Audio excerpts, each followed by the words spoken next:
Hi, my name is Molly McAleese, and this is my final case study presentation on Maya Angelou. Throughout the reading of her autobiography, I Know Why the Caged Bird Sings, I found that Maya Angelou faced obstacles and struggles that shaped her development into an authentic leader throughout her adult life. As an overview of my presentation, I would like to quickly address the agenda. First, I'll be giving her early life, the timeline of her life, significant struggles, authenticity and vulnerability, a short video, authentic leadership, and the 4 components of authentic leadership and attribution to her, and finally, the conclusion.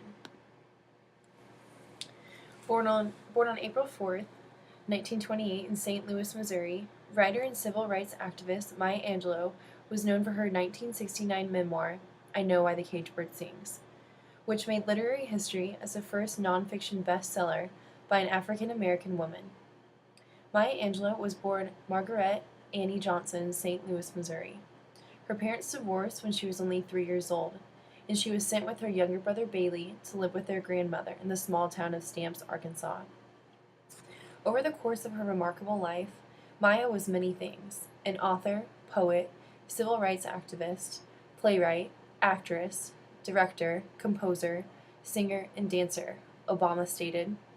But above all, she was a storyteller, and her greatest stories were true. A childhood of suffering and abuse actually drove her to stop speaking, but the voice she found helped others find theirs. In a brief extension of her early life, I wanted to give those listening and watching an opportunity to see the influence she had on everything she chose to have a say in. She was seen as a role model, a mother, a friend, a listener, and ultimately, a leader. Listed are the vast amount of accomplishments that Maya had while on this earth. April 4th, 1928, she was born in St. Louis, Missouri.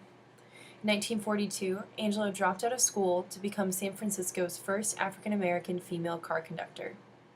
1954 through 1955, Angelou toured Europe with a production of the opera Porgy and Bess. 1957, she recorded her first album, Calypso Lady. Angelou moved to New York, where she joined the Harlem Writers Guild. She acted in Jean Gannett's off-Broadway production, The Blacks, and performed Cabaret for Freedom. In 1960, Angelou moved to Cairo, Egypt, where she served as editor of the English-language weekly, The Arab Observer. In 1961, she moved to Ghana, where she taught at the University of Ghana's School of Music and Drama. In 1964, she returned to America to help Malcolm X build his new organization of African American Unity. In 1970, she published I Know Why the Caged Bird Sings, and received the Chubb Fellowship from Yale University. She also received over 50 honorary degrees. 1972, the film Georgia, Georgia came out. Angelou wrote the screenplay and composed the score. Her script was the first ever written by an African-American woman to be filmed and was nominated for a Pulitzer Prize. In 1977, she appeared in the television adaptation of Alex Haley's Roots. 1982, she joined the faculty at Wake Forest University as a professor of American Studies. In 1993, she appeared in John Singleton's Poetic Justice, won a Grammy Award for Best Spoken Word or Non-Musical Album for On the Pulse of Morning. In 1995, she won Grammy Award for Best Spoken Word or Non-Musical Album for The Phenomenal Woman.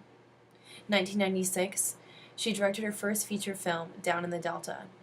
In 2000, she was awarded the Presidential Medal of Awards. In 2002, she won the award for the Best Spoken Word Album with the song Flung Up to Heaven.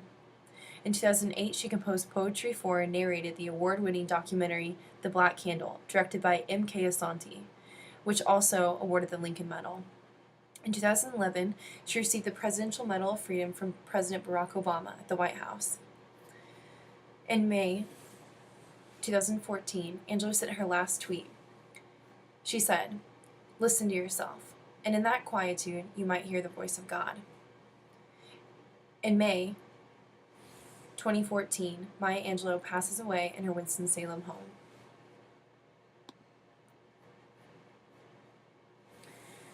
The significant struggles of her life are as follows. Although Maya accomplished much in her lifetime, she experienced strife and struggles that she claimed to have shaped her into the woman that God intended her to be. Firstly, her young parents divorced, and Maya was left to live with her grandmother at a young age of 3. When returning to the care of her mother again as an adolescent, Maya faced sexual as well as verbal abuse that went neglected her entire childhood. Closely after the raping, Maya stopped talking and remained silent for years after. When returning back to her schooling, a kind teacher introduced her to Shakespeare, and her love of literature budded. Deciding that school wasn't appropriate for her, Maya dropped out of school and became one of the first African American cable car workers. After the brief stint as a cable car worker, Maya returned back to high school. While in high school, she became pregnant and graduated weeks before she gave birth to her son, Guy. After giving birth to her firstborn, she met a Greek sailor named Tosh and married, but then quickly divorced. Many recognize Maya from her accomplishments, but are quick to forget the sufferings that she had to persevere through. Through perseverance, she gained knowledge of self-identity, self-worth, and self-perception that aided her towards being a successful leader and writer. Through Maya's extensive bouts of struggle, she learned how to identify with others by learning how to be open and honest with herself and with those that admired her. She knew that authenticity and vulnerability allowed for others to understand her platform that she had built her success. By allowing her followers to read her autobiography on her childhood of neglect, rape, and silence, she ultimately gave others the chance to identify with her in a more vulnerable state. The foundation of trust was built upon her transparency. The video I want to show y'all is not only profoundly written, as Maya was a writer, but dripping with knowledge and wisdom from her scarred childhood. The lesson of letting go and giving way to liberating love, self-love, established Maya as a leader.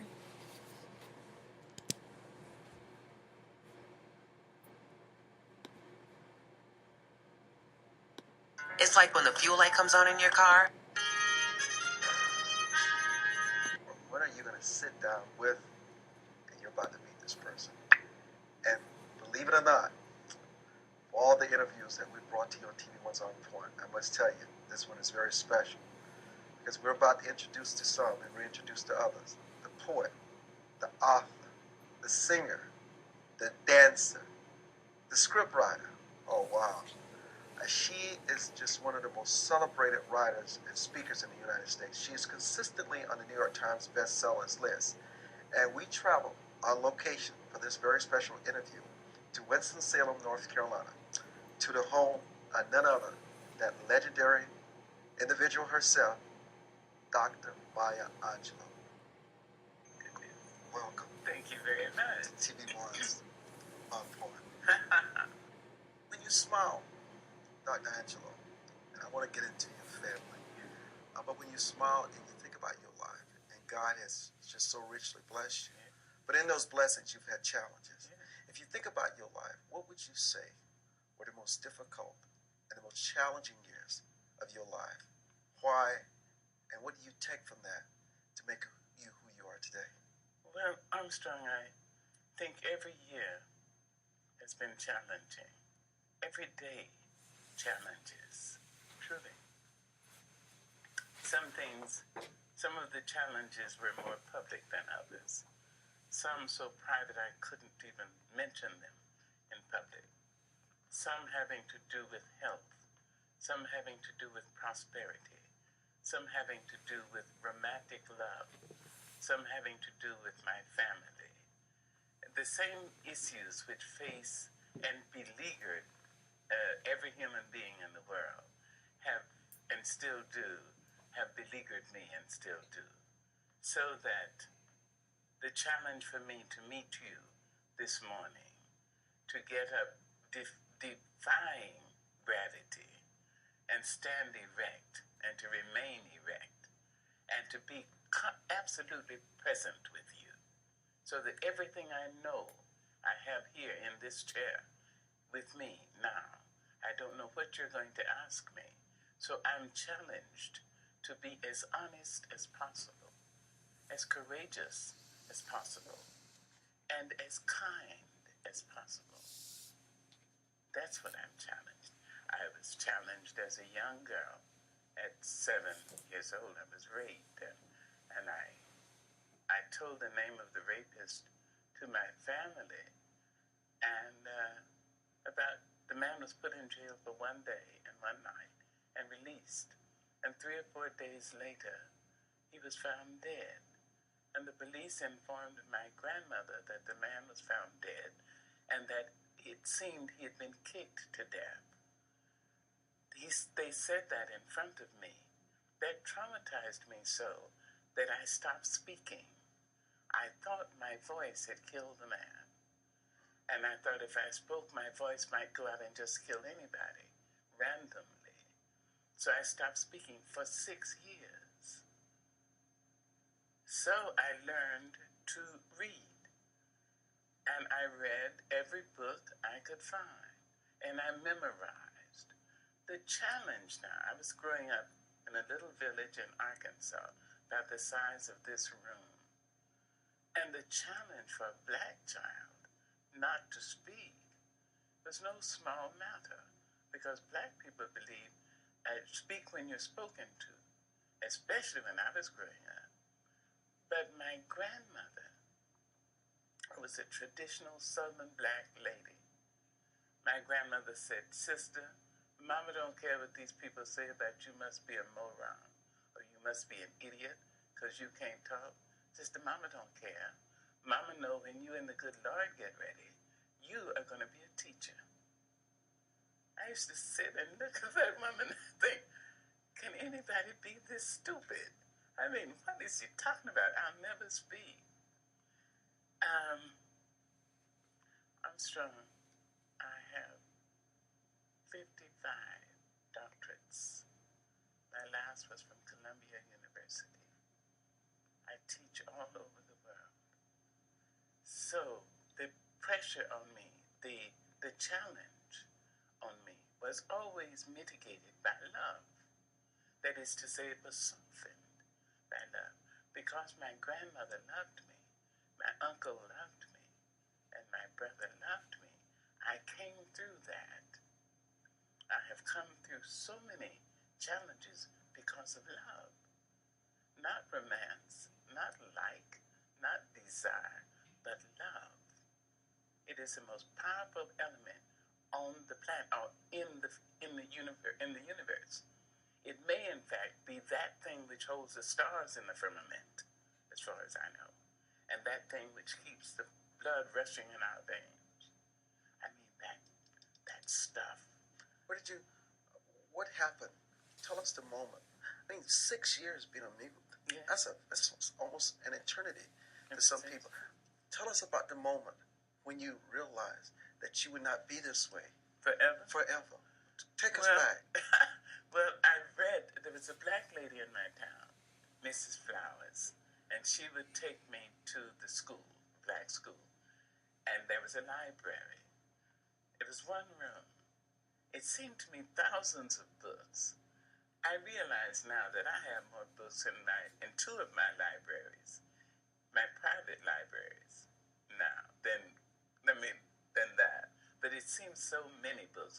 She said, I want you to read from here to here, maybe from A to E. Read every book. So I read everything. And since I didn't talk, I had nothing else to do. I read and I memorized. And she continued, Mrs. Flowers continued, and I had a little tablet. My grandmother gave me like a 5-cent tablet. And she took her pocket knife and made a groove in a number 2 pencil and tied a string into that groove and the other end of the string into the spindle of the tablet. So that's how I communicated with anybody. Mrs. Flowers for 6 years tolerated me. And then one day she invited me to her home. She would always give me tea cookies and lemonade. She invited me to her home and she said, Maya, you do not love poetry. So I wrote, yes ma'am, I do, and I gave it to her. She wouldn't look at it. She said, you do not love it. And she pointed her finger at me. And you know, among black people, especially in the South, especially in those times, we don't like that. I mean, we have a phrase, don't put your finger in my face. She right in my face. She said, you will never, I can't even do it to anybody today. She said, you will never love it. Not until you speak it, you feel it come across your tongue. Through your lips, you will never love poetry. And I ran from her. I ran down to my grandmother's store. She followed me. She harassed me. How old were you at the time? About 12. 12 years old. 12 and a half. 12 and a half. You ran down. You ran. She was taking my friend from me. Poetry was my friend. And so I ran like the Dickens. And she came down, she pointed her finger at me in front of my grandmother. Now that's some That's nerve. a no-no. But Mama let her do it. And finally, she harassed me for about 6 months. And finally, I went under the store. The one part of the house of the store was on stilts. And chickens went under there. And it was really soft dirt, like powder. And I went under the store. And I tried a poem. And I realized I had left my voice. My voice had never left me. So I started. You began to speak? I began to speak. Hold that. She began to speak. We're in Winston-Salem, North Carolina with Dr. Maya Angelou for TV One's On Point. We're going to take a break and come back. She learned to speak. Yes. We're going to talk about that much more when we return.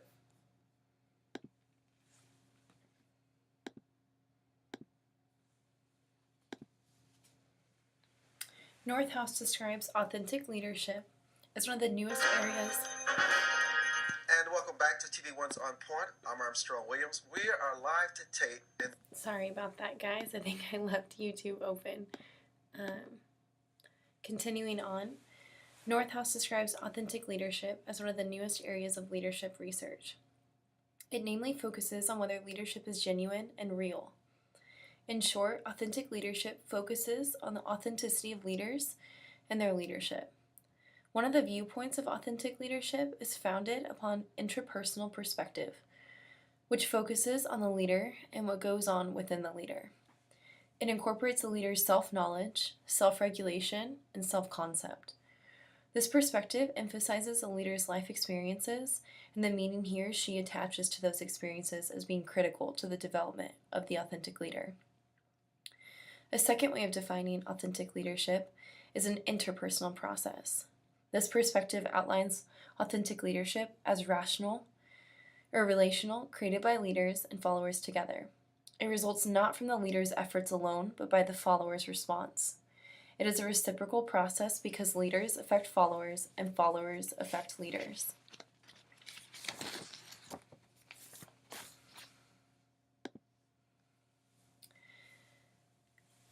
Authentic leadership components. There are 4 of them. The first one is self-awareness, and that is reflecting on one's core values, identity, emotions, and motives. The second, expanding off of that, they are also aware of and trust their own feelings. The second is internalized moral perspective. So this is self-regulatory process using internal moral standards to guide behavior. The third is balanced processing, which is the ability to analyze information objectively and explore other people's opinions before making a decision. And the fourth is relational transparency, which is being open and honest and presenting one's true self to others. In conclusion, based upon studying Maya Angelou's life story and attributing different leadership styles, I found that authentic leadership completely encompassed her skill set. Maya was self-aware. Maya internalized moral perspective. Maya was balanced in processing information and when coming to decisions. And lastly, Maya had relational transparency. Listed below are my references. If you guys have any questions, please feel free to ask. Otherwise, thank you for watching my presentation and have a great Christmas break.